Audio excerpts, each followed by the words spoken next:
me say, first of all, that it's a great honor to be doing this conference and talking to all of you, and a great pleasure, too, to help think with you about curriculum in this modern world of global citizenship. And also, I want to make an apology at the beginning that I don't speak Spanish. I feel very ashamed about this. I spent my early life learning such things as Greek and Latin, and so I never actually learned Spanish, and I'm embarrassed about that. But in any case, I'm very, very happy that some of my books have been translated into Spanish, and particularly that this book on education has been. So let me tell you why I wrote this book on education. In the middle 1990s in the US, we were having lots of debates about what the undergraduate liberal arts curriculum should be.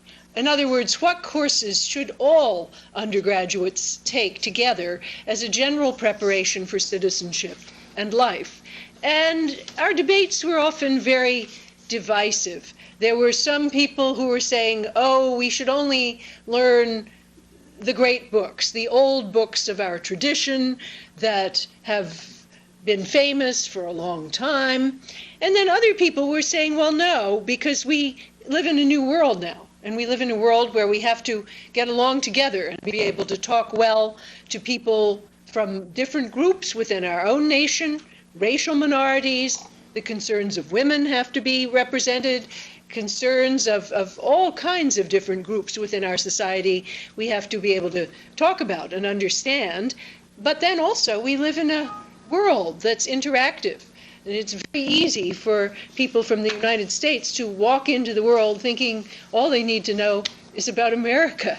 And of course that's not correct. Or if people go into the world debates with that attitude, they will be arrogant, and they will not listen, and they really won't be able to achieve mutual understanding. So the question that I pose to myself is, what could we learn from just thinking about this question? What should everyone know if they're going to be an effective citizen, not just of one nation, but of the whole world in this time where we really have to think well together if we are going to achieve any progress on the issues that are of most importance to us, issues about the environment, about human rights, about global justice more generally, the role of women in a global society, the role of racial, ethnic, and cultural minorities. So all of these are issues that we are not going to solve unless we talk together, and talk together with adequate preparation to be good listeners and good contributors to that kind of debate. Now, I focus in the book on the humanities, and I do it partly because I am from the humanities. My own training is in classical literature and art and also in philosophy.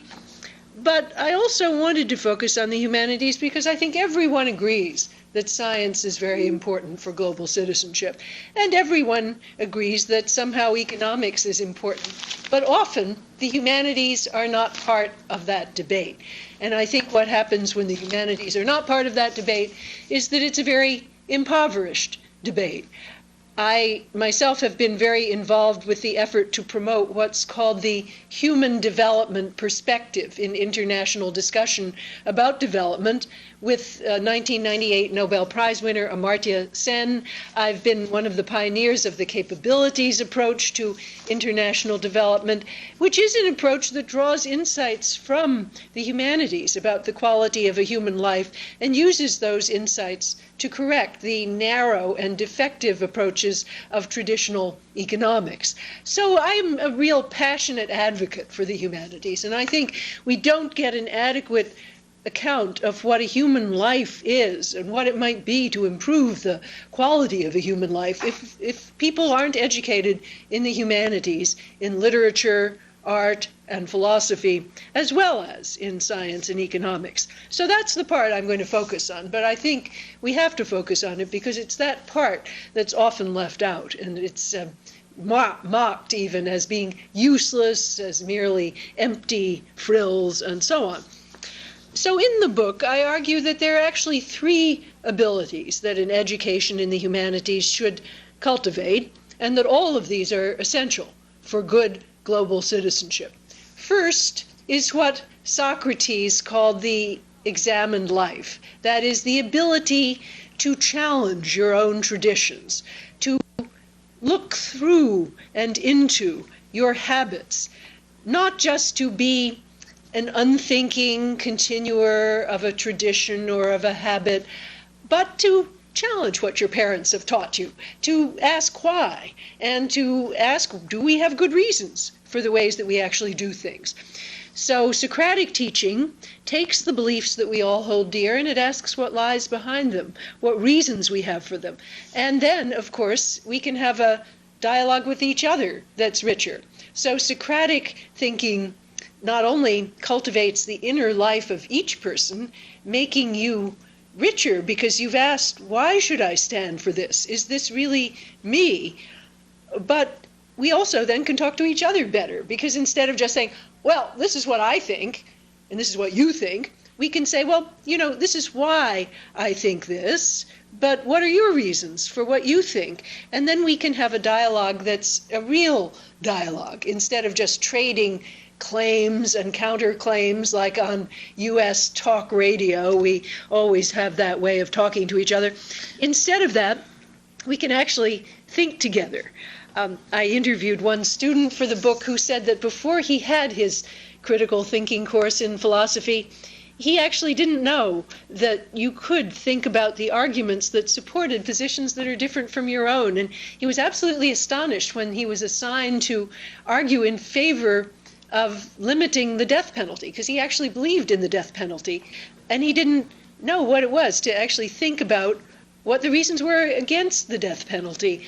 But he said that gave him a completely new attitude to political debate, that suddenly it became something about reasons and about listening to the other side and thinking, well, maybe there are some reasons that we share, some things about human dignity that we might have in common that will help us talk well across these divisive issues. So that's the first part. And I think that part is usually best cultivated by courses in philosophy, where we really do pursue Socrates' challenge to lead the examined life.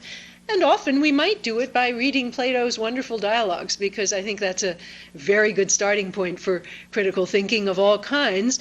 But we'll want also to think about issues of our own time. Some of the best classes I know think about political speeches, and they look for the logic behind those speeches. Are there logical errors in this political speech or in this newspaper editorial? And then they move on to debates about issues of the day.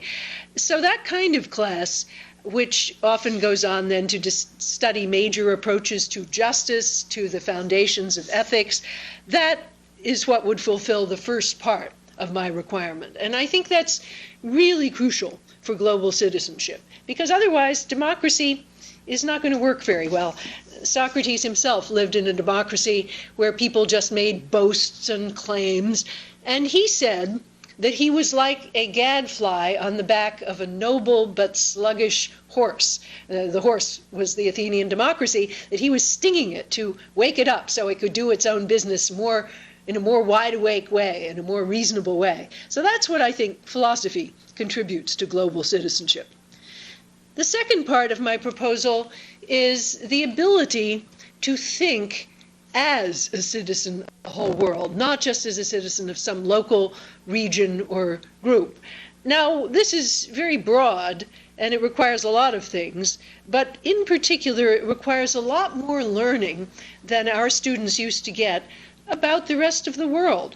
I mean, when I first went to an international institute run by the United Nations, I knew nothing about any religion other than Christianity and Judaism. I knew nothing about Buddhism, Islam, Hinduism, the other major world religions, and I knew very little about the history of non-Western cultures and civilizations.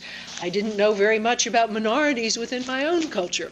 So this part of the curriculum really means developing effective courses that give the student that kind of basic information. Now, of course, you can't learn everything you need to know. So what you need to do is to learn some things in depth and then learn how to inquire more generally about unfamiliar cultures. So what I suggest is that all students must learn the basic rudiments of the major world religions, which I think is so crucial now for global understanding.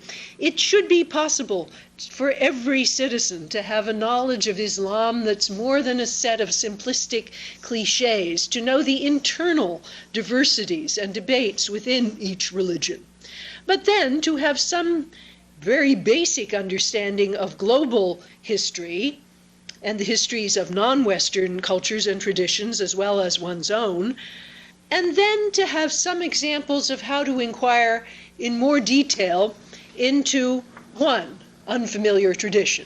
So here the university might think about its own resources. Some universities will be strong in the teaching of Chinese and Japanese traditions. Some might be stronger in the teaching of South Asian traditions. So drawing on your own resources, you can think, what kind of more specialized knowledge will students get? Now, of course, some students will learn about India and they'll go ahead and they'll be working in China.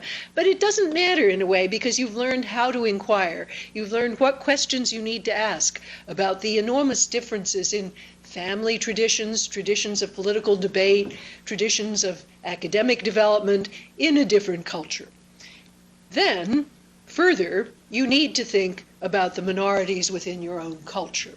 In the case of the United States, that means a particular focus on the history of slavery and the history of the role played by people of African descent in the American democracy.